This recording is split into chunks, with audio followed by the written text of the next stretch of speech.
I see a few people coming in.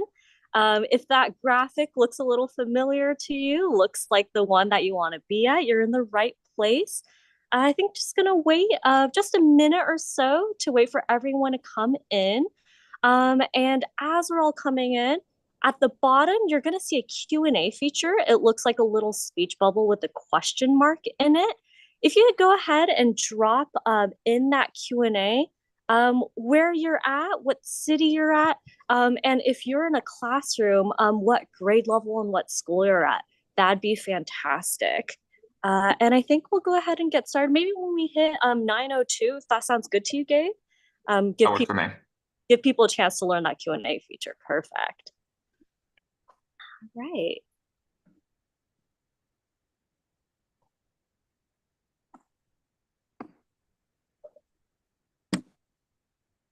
All right, awesome. I see more people entering. All right. Okay, so perfect. We've got someone who picked up the Q&A feature. We've got some third and fourth graders from Salinas. That's awesome. Love to see it. And then just again, if you're just tuning in, go ahead and drop in the chat what city you're in or what grade level your classroom has, what school you're at. We'd love to know who we're talking to. Got someone from Cupertino. Thank you for tuning in.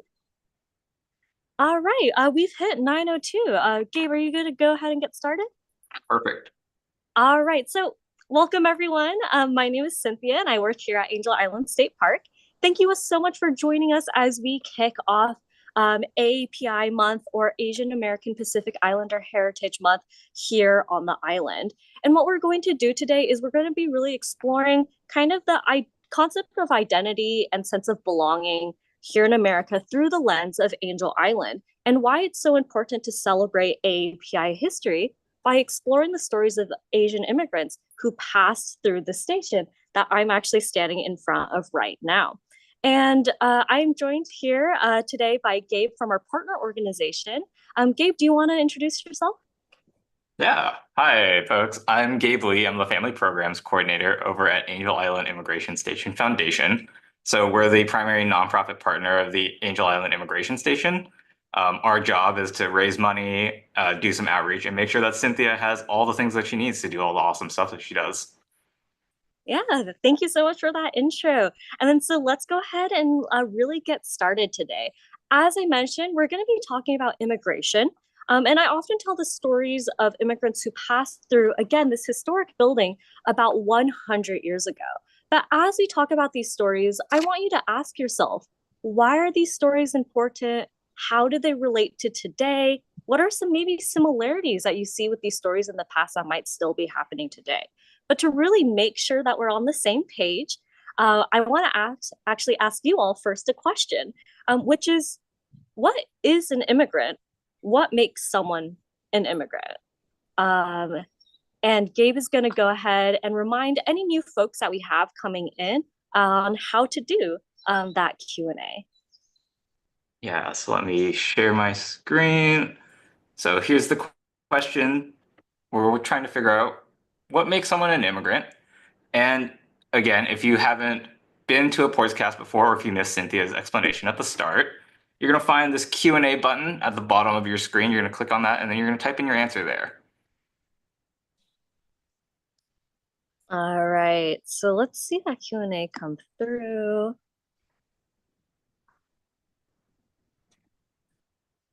Okay. So it seems like a pretty straightforward question, but want to make sure we have everyone on the same page. If we have some classrooms tuning in, teachers feel welcome to ask your students, call on them, and go ahead and put their answers into that Q&A.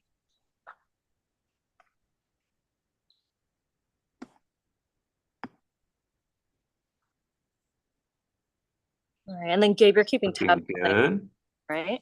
Yep. All right. So we have some folks that are saying an immigrant might be somebody that comes into a country, or someone that's moving from one place to another. Okay, so moving from one country to another.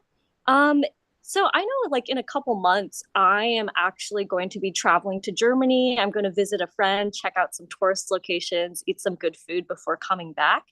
In that situation, I'm moving from one country to another. Would I be an immigrant in that situation? Is there another answer that maybe has a little bit more detail on that? Hmm. So, would I be an immigrant in that situation if I'm just traveling somewhere? Oh, we have somebody who's saying a person who travels to another country to live inside it.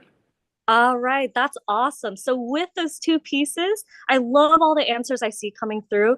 We've pieced together our full definition of an immigrant. If you want to go ahead and share that, Gabe. There we go.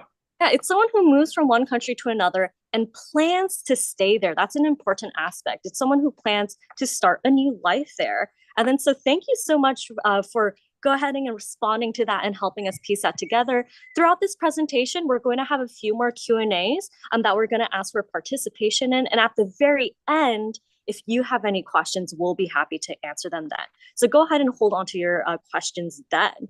And so that's a pretty straightforward answer, right? But there's another question that's not as straightforward, which is who is an American and what makes someone an American? This answer to this question has been debated a lot in history. And it's just one of the reasons why recognizing Asian American history is so important, because there was a point in time where Asian Americans were not actually considered American. And to start telling the story, we need to go back in time a little bit to when the first big laws in America were being created. And so in 1868, the 14th Amendment of the United States Constitution, which is considered one of the most important set of laws in America, was passed. And it stated all persons born or naturalized in the United States are citizens of the United States and of the state wherein they reside. And right, and to make this even more simpler, all persons born in the US are citizens of the US. And this law set a really early definition of who an American was, but it was challenged a few times. Gabe, could you talk about one of the earliest challenges to this law? Yeah, so one of the earliest challenges to the 14th Amendment was before slavery was abolished. And that question was whether or not Black Americans could be American citizens. And after many years of fighting, persistence, and protest, the 14th Amendment finally added a clause that stated, yeah, Black Americans are citizens. But later on, there's another challenge to this question that Cynthia is talking about who is an American. One of the immigrants who was detained in the building that Cynthia is at right now was named Wong Kim Ark. His parents were born in China, but they'd been living in America when he was born. After he took a trip abroad and came back, he got detained in that same building because US officials declared that he wasn't an American citizen. But that's a little odd, isn't it? Because Wong Kim Ark was born in America, so under the 14th Amendment, he's an American citizen, right? Why was he detained on Angel Island, Cynthia? I'm happy to explain that. But for that, we actually need a little bit more context. And to help explain that, I should probably explain the building that I'm in right now. So first, let me share where we are right now, where we are at the island, and then I'll take you all into the building itself. Angel Island is the biggest island in the San Francisco Bay. And you can see us right there. And we're not too far from the Golden Gate Bridge in Alcatraz that you can see in that picture right there. Right now, Angel Island is a California state park where people can come, enjoy nature, learn about history. But about 100 years ago, it was an immigration station. You can see a modern picture of what it looks like right now and a picture of it in the past. But that building is actually the original building that was out here when immigrants were held here. So I'd love to show you all that building right now. I'm going to stop screen sharing to let Cynthia show us what's inside the building. Okay, thank you so much. So let me go ahead and flip my camera and I can show you where I'm at right now. The building that I'm in right now was called a detention barracks. And all that word means is that a lot of people were held here at one point, specifically immigrants who were affected by laws that was going to make it more difficult for them to come through. Around the edge, you can see that barbed wire fence. You can see the caging around the windows. And let me actually take you all inside. This would have been a room where the Chinese men slept. And I want you to imagine maybe being in this building, sleeping next to someone, maybe that you didn't know, sleeping next to someone that maybe you couldn't even speak the same language as, and how that might feel. Now, why were immigrants held here? This place was only opened in 1910, but immigration was happening for a long time. So, what was the particular motivation for this building being built? Well, the reason why specifically so many Chinese immigrants passed through Angel Island is because about 100 years ago, China was experiencing a lot of wars, drought, poverty, and Chinese immigrants heard that if they came to California, they might be able to find jobs mining gold and working on the railroad. However, as more Chinese immigrants came here to work, many white Americans became scared that Chinese immigrants would take all the jobs, even though ultimately the percentage of Chinese immigrants coming through was still not that large compared to everyone else. However, as a result of this, Chinese miners were chased out of coal mines, their labor were replaced with young boys. Chinese railroad workers were paid less and even given less food by the companies. And laws were passed down to shut down Chinese laundries in San Francisco. And so continuous efforts were made to try to remove Chinese immigrants from these labor positions. And we can see a picture of some of those railroad workers over there. And for this reason, the Chinese Exclusion Act was passed about 140 years ago to try to stop workers from coming to America. However, the Chinese Exclusion Act didn't just stop there. It was expanded to try to exclude almost all Asian immigrants. And for all the immigrants who weren't allowed to go directly to San Francisco, they would be held here in this very building that I just showed you until officials decided whether or not they were actually allowed into the country. And now, with that context, with that history, remember that individual that Gabe talked about earlier, Wam Kim Ark, who was born in America, but after he took a vacation overseas and returned home into America, he was told that he was not allowed to enter anymore. And that is because of the Chinese exclusion law. When he was told that he wasn't allowed to return to America, a lawyer for the government argued that because his parents were born in America, even though Wam Kim Ark was born, Wam Kim Ark's parents were born in China, but even though Wam Kim Ark was born here, he was still a Chinese person who was, quote, a subject of the Emperor of China, unquote. And so they argued because of this, the Chinese exclusion law applied to him and he was not allowed to return home. However, a lot of people rushed to defend him. After some arguments, some discussion, the court finally made a decision that because Wam Kim Ark's parents were not actually technically employed as like diplomats or official representatives of China, they were properly living in America at the time, the 14th Amendment did automatically make Wam Kim Ark an American citizen. Yeah, the reason why this court case, United States versus Wong Kim Ark, is so important is that it didn't just make Wong Kim Ark an American citizen, it made almost anybody born in America a citizen. And even though this decision was made almost 100 years ago, it's still the law today. Asian Americans have not always been recognized as, in quotes, true Americans. And Angel Island tells the story of that struggle and that fight. And that's why we wanted to host this webinar during AAPI NH month at Angel Island. We wanted to tell the story of how Asian Americans, Pacific Islanders, and Native Hawaiians didn't always feel like they belonged in America. And now thinking about that, we have another question for you. Was there ever a moment where you felt like you didn't belong, and what made you feel like you didn't belong? And again, if you missed the part where I explained how the Q&A works, it's just at the bottom of your screen. And why don't you type your answers in there? Yeah, so let's think about that question. Was there a moment where you ever felt like you didn't belong? And Gabe, let's go ahead and pull down the slides. We can let people kind of look at the building while they type Yeah, there we go. uh, that question. And yeah, Gabe, as people are thinking about their own answers to this, Hmm. do you have an answer to this? Was there ever a moment where you felt like you didn't belong? Yeah, yeah. There have been times where folks have pointed out things in my lunch were weird, or times where my name was made fun of. Yeah, Definitely times where I felt like I didn't belong. I went through those exact same things. The food that my parents packed for me for lunch, my name, both of those sometimes were pointed out and made fun of when I was in school too. Yeah, so I definitely empathize with that.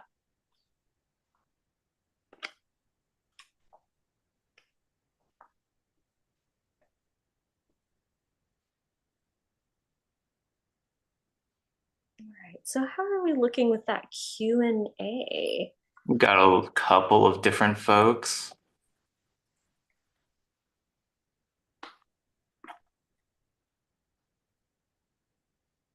feeling that my culture was not welcomed. Yeah, for sure. That would definitely make you feel like you didn't belong.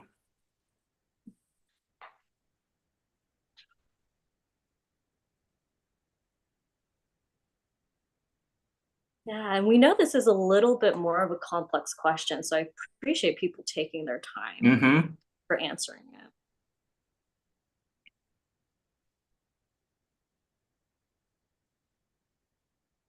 Oh, when you're in a new place and you don't really know anybody there. Yeah, absolutely. I grew up in the same place for most of my life, and so I kind of had the same people living with me from like elementary school, middle school, high school. But when I went to college, I moved a little bit further away, and I definitely felt, oh man, I don't know anyone here. Yeah, totally recognize that.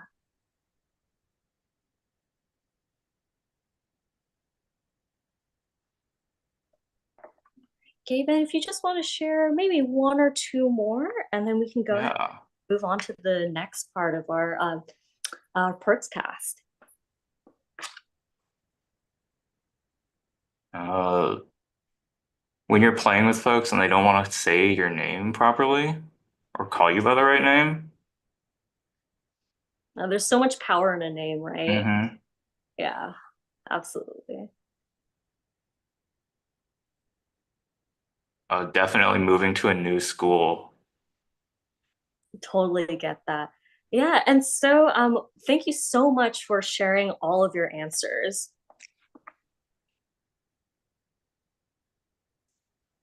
So yeah, thank you all for sharing. It's super important that we all come together and talk about this kind of stuff, especially in months like May, right? So APINH month, Asian Pacific Islander, Native Hawaiian Heritage Month, and other months that celebrate different cultures and identities are just one way to make our communities feel a sense of belonging, empowerment, and visibility.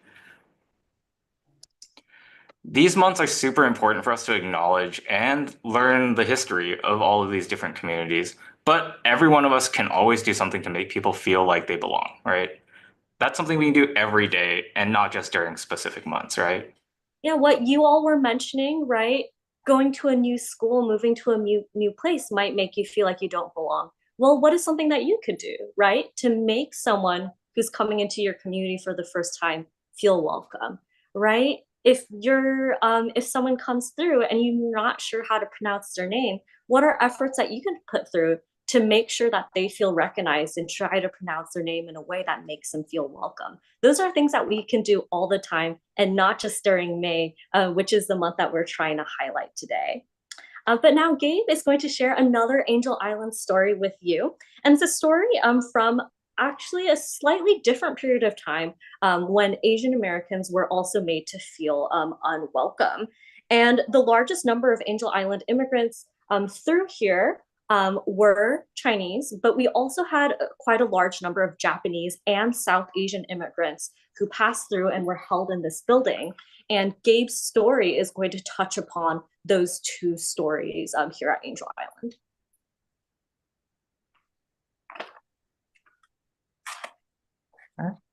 Yeah, so This is Valerie Carr and her grandfather Kehar Singh. So Valerie's grandfather Kehar was detained at Angel Island in 1913, and he spent 3 months here. Up until a lawyer named Henry Marshall filed a writ of habeas corpus, which is a special legal document that asked officials to show why he was detained in the first place. And that helped get Kehar released on Christmas Eve in 1913. After he was released, Kehar became a farmer, and things sort of settled down. But 30 years later, things weren't so simple anymore, because Kehar's neighbors were getting taken away. Now, why was this happening? Well, there was another challenge to that question about who's an American. Because in 1941, the US entered World War II and engaged in war against Germany and Japan and Italy. Now, the American public thought that the Japanese Americans were going to support Japan in the war. And as a result, we issued something called Executive Order 9066. Japanese and Japanese Americans alike were taken from all over the United States and then incarcerated in internment camps. Over 100,000 Japanese Americans were taken from their homes as a result of this, and many of them lost their homes and their businesses. Except maybe because Kehar had gone through his own experience of being detained and being mistreated, when he saw that his neighbors were getting taken away, he took care of their farms. He went to go visit them, and he made sure that they felt like they were going to be safe, right? He made sure that they wouldn't lose their livelihood. Now, onward to Valerie. Valerie became a lawyer just like the man who freed her grandfather to fight detention, deportation, surveillance, and racial profiling. After 9/11, Valerie's uncle was murdered, and she saw the rise in anti-Muslim hate as a time to stand up for what she thought was right. In a speech in 2016, she said, "I know that there will be moments, whether on the streets or on the schoolyard, where my son will be seen as foreign, as suspect." And this was a scary thought, but this was a reason for her to keep fighting, to make sure that the world was a better place. Because her grandfather knew what it felt like to feel unwelcome in the United States simply because he was Asian, he helped his neighbors when they were discriminated against too. And while helping his neighbor wasn't a massive, big decision like Wong Kim Ark's court case was, Kehar made a choice to support and help his neighbors who were being told they didn't belong. And as a result, he inspired his granddaughter Valerie to also give back to her community through her work as a lawyer. Now, Valerie is a super awesome person. Oh, Cynthia's calling me. uh, oh, what happened to Cynthia? Hold on just a second, folks.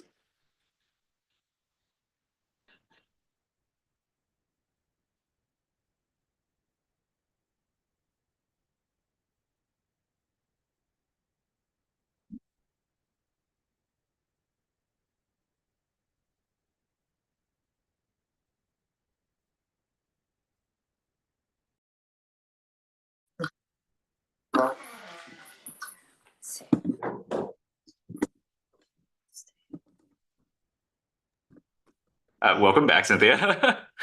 Okay, I'm glad you were able to stick in. I wasn't sure what was going on your end. Okay. Yeah, so we were talking about Valerie Carr, and I just finished talking about Valerie and Kehar's story, but I wanted to share something super awesome with everybody here because something really cool was that Cynthia and I actually got to meet Valerie recently. Now, Valerie is a super awesome person, and Cynthia and I got to ask her if she had anything that she wanted to say to all of you. And so she said this to us. May the stories of Angel Island make us feel brave now, just like our ancestors have been brave before, right? So being inspired by the people who came before us and pushing it forward into the future, making sure that we can inspire the people that come after us.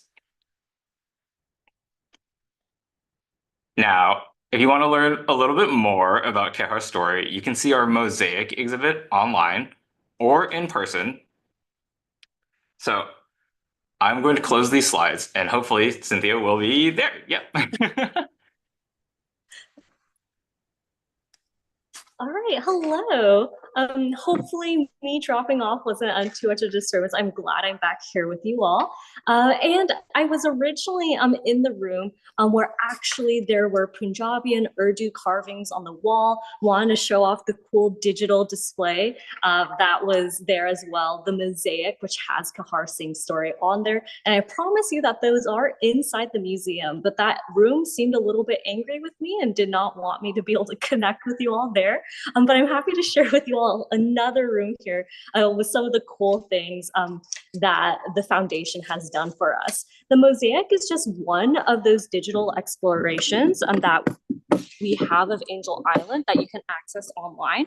Another one that we have is what we call the poetry locator. And so if you see these QR codes, that is also available online, and it is a digital resource that the foundation has helped put us together that has the translations and audio transcriptions of the carvings on the wall.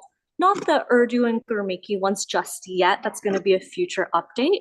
But one of the reasons why this building is so important is because the immigrants actually carved into the walls here.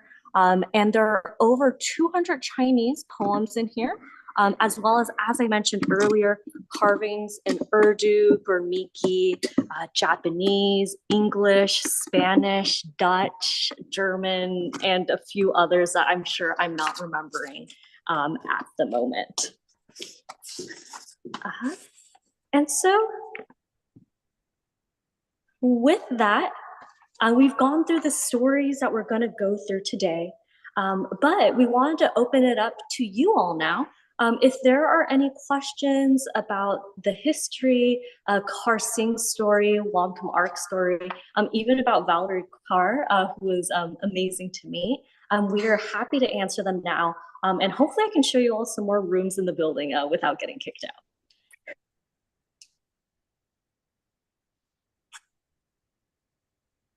And I don't know if we have anyone new, but as a reminder, that Q&A feature it looks like a little dialogue bubble at the bottom.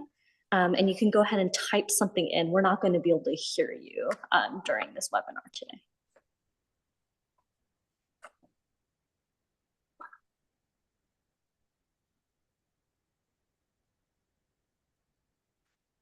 So we met Valerie last week, actually. It was super recent.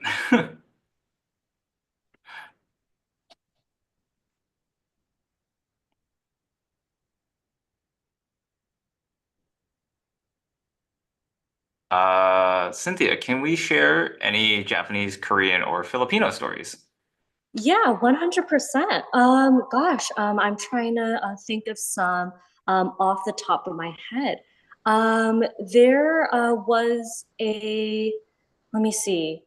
I don't have the story of a specific individual who came through here, but there were a number of Japanese immigrants who came through who were picture brides. And so this is a period of, a brief period of history here where Japanese men were not allowed to immigrate to America, but they were allowing wives or partners to come through.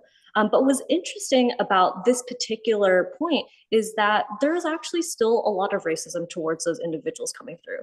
There are newspaper articles that Japanese women could have the 5 times the number of babies that white women could have, and that they were trying to bring in these women in order to take over America. And so there was a lot of pressure on these women to dress really nicely, to present themselves in a very specific way, because inevitably there was going to be a lot of cameras and newspaper people who are going to be looking and taking pictures of them when they arrived at America. So it was this amazing first impression that they had to do on the behalf of their entire country, which is not fair for them, but it was the pressure that was put on them as they were coming through. And so that's one story that I have for those individuals.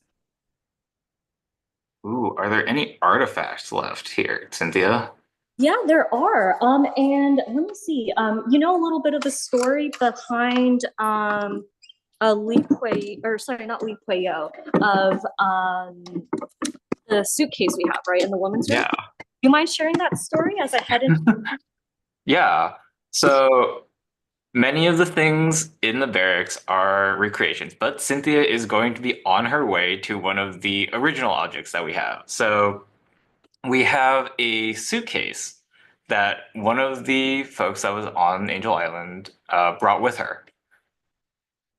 Um, and she was a paper child. So her family had saved up a lot of money to make sure that her sister could come to the United States. Oh, I hope Cynthia didn't drop again. And And they made sure that they would send one of their children to the United States. Unfortunately, her sister couldn't make it. She got taken away before her time to immigrate. And so instead, they sent this lady in the picture right here. all right. And I'm not sure if they're seeing the same view as me, Gabe, but would you mind spotlighting me? Just so Yeah. view of that. All right. Thanks for hanging in with us there, folks, as we go through these technological issues. But this is a story of Lum Wan Hoi, who went in the stead of her older sister when her older sister was kidnapped. And in this banner, we see her young baby that she's holding over there. And that young baby is the same person as the woman that you see in this photo right here. And the reason we have this photo is because many, many years later, when her daughter learned that we were sharing the story of Angel Island immigrants, she donated her mother's suitcase. And so the large number of the artifacts we have in here, we put them in here to just give a good scale of what it looked like back then. But this is an actual suitcase and items that Lum Wan Hoi brought with her when she passed through Angel Island. And so that's definitely a story I love, especially with that original artifact that we have there. Oh, we have a question for you personally, Cynthia. All right. What inspired you to work for California State Parks, and what is your favorite aspect of working there? That's a great question. And thank you so much for asking it. It was actually an accident that I ended up working at California State Parks. There was a point in my life where I wasn't sure where to go. I had tried some jobs, but none of them were sticking around. And someone just at my workplace was like, "Hey, Cynthia, I think you'd be a good for California State Parks." And so I went to the website and I applied for every single job and that I saw. And one of the ones that got back to me was Angel Island. And I actually had not ever heard of Angel Island before coming here. And then so it was definitely a moment of a lot of education. And even though it was an accident, I'm very happy with the work that I do here now. And my favorite part about working at Angel Island State Park is honestly just sharing the stories of the people who came through here. I think about the fire that burned down one of the buildings here. I think about how at one point California State Parks was actually trying to demolish this building. They were going to destroy it, and how easily the stories in here could have been lost. And being able to share stories like Wam Kim Ark, Kahar Singh, Lum Wan Hoi, that it makes me very grateful that that's work that I'm able to do. Awesome. That's a great answer.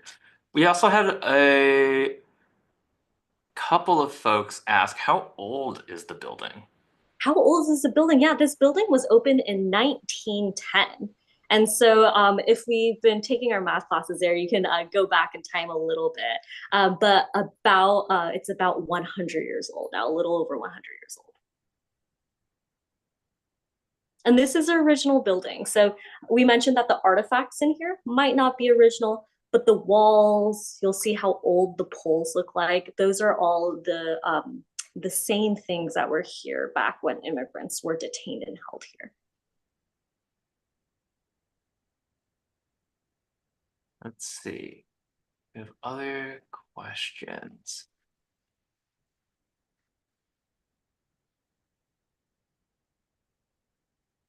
You have Do you know the story of Tyrus Wong? Yes. Cynthia and I are both very familiar with Tyrus Wong. Yeah, I feel like I've been talking for a bit now. Gabe, do you want to maybe take over this one? Yeah, for those who aren't aware, Tyrus Wong is a really famous artist. If you've seen the Disney movie Bambi, his artwork helped inspire and create the background art. Tyrus was a paper son, so he came to America pretending to be the son of somebody else, and he was held on Angel Island for a period of time. Yeah, probably our most well-known detainee who is here, I would say. How many years have you been working here? For me, I've been at the foundation for a little over a year. Cynthia, I don't know how long you've been at state parks. Just 2 years now. Yeah. Mhm. And Angel Island State Park is my first state park. And so it's definitely a unique state park to start at. You don't usually start at an island for your first state parks position. What was the last year that people were going through Angel Island?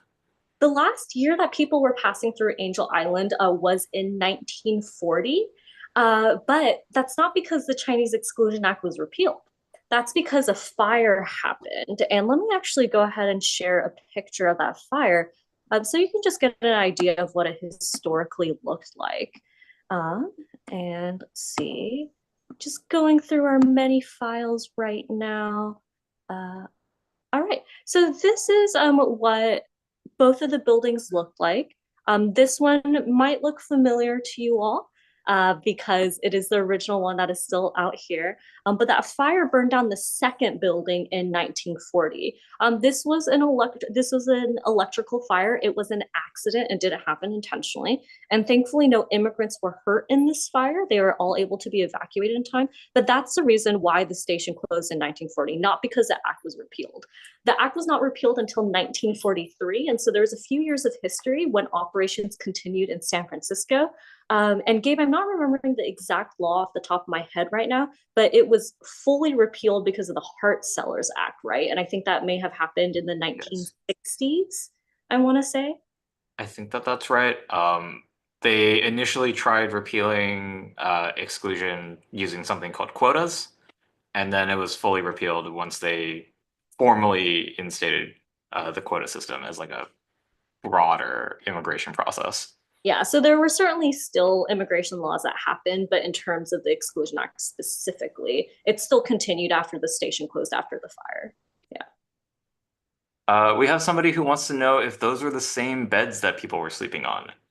Ooh, so not most of them, but one of them, yes. And I'm actually happy to show you all right now. So most of the beds that you see here, right, they've got that shiny silver. They look quite new. But this one right here, you'll see how it's a lot more rusted compared to the other one. And so this is one of the only remaining bunks still in the building that immigrants did sleep on. And you'll see we pulled up historic photos and got our recreations to be the exact same ones as the ones they would have used historically.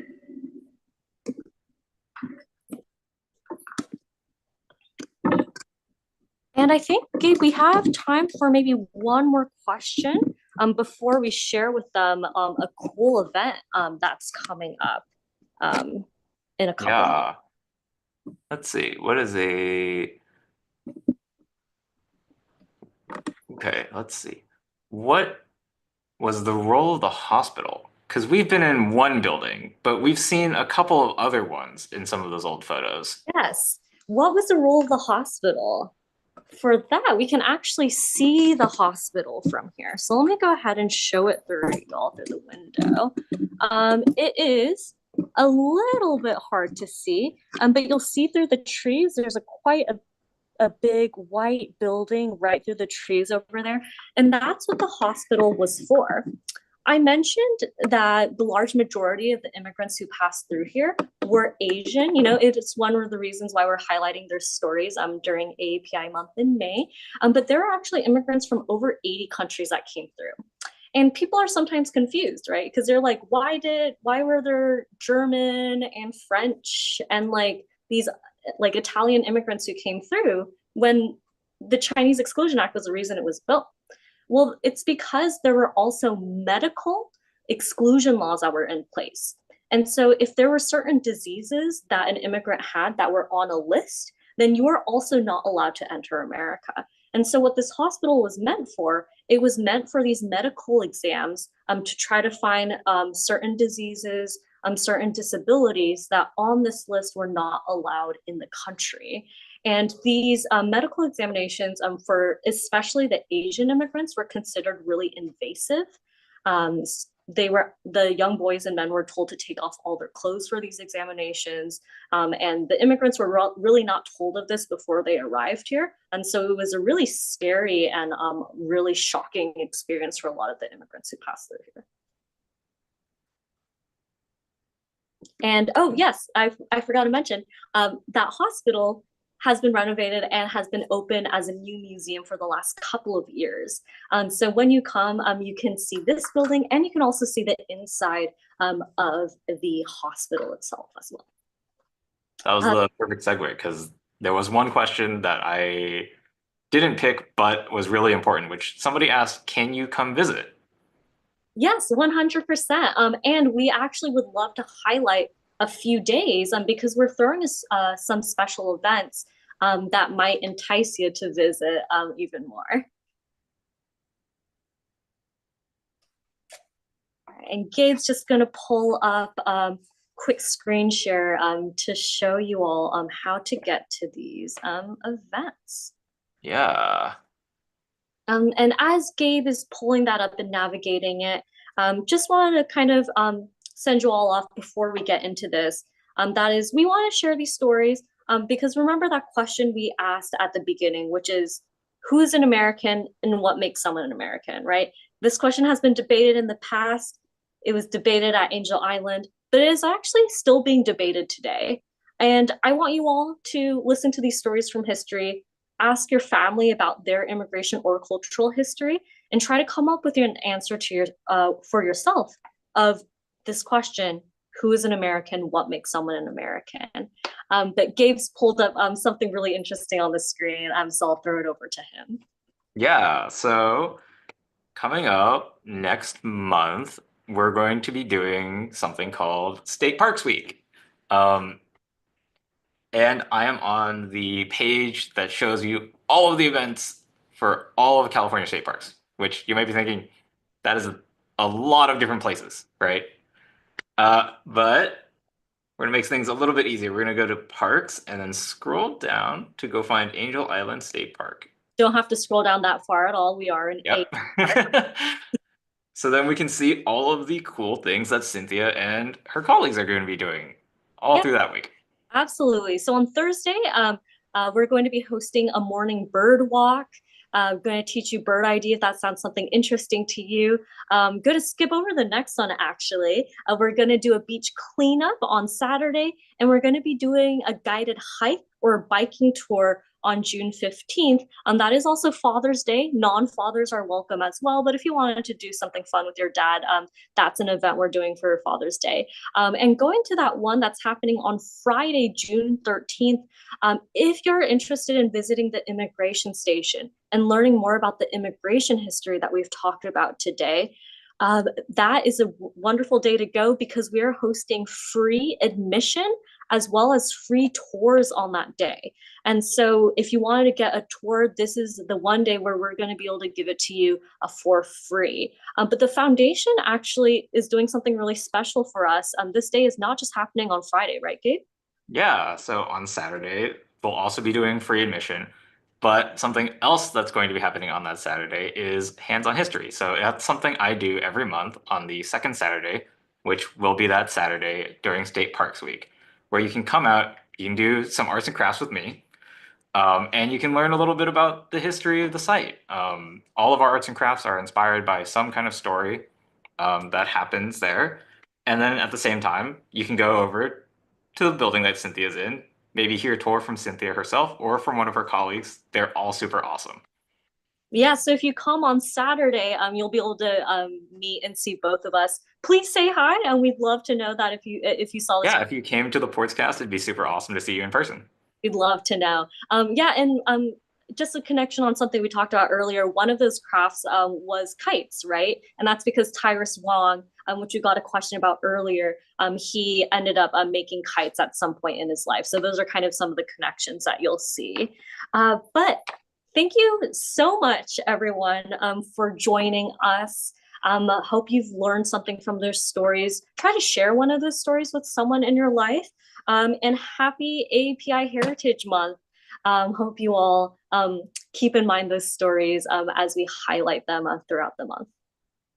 Yeah, thank you all for coming, and I hope that we can all create a better, safer, and more inclusive community together. All right. Thank you, everyone. Have a great rest of your day. And thank you, Gabe, for joining us. Thank you, Cynthia, for showing us around. All right. Bye, everyone.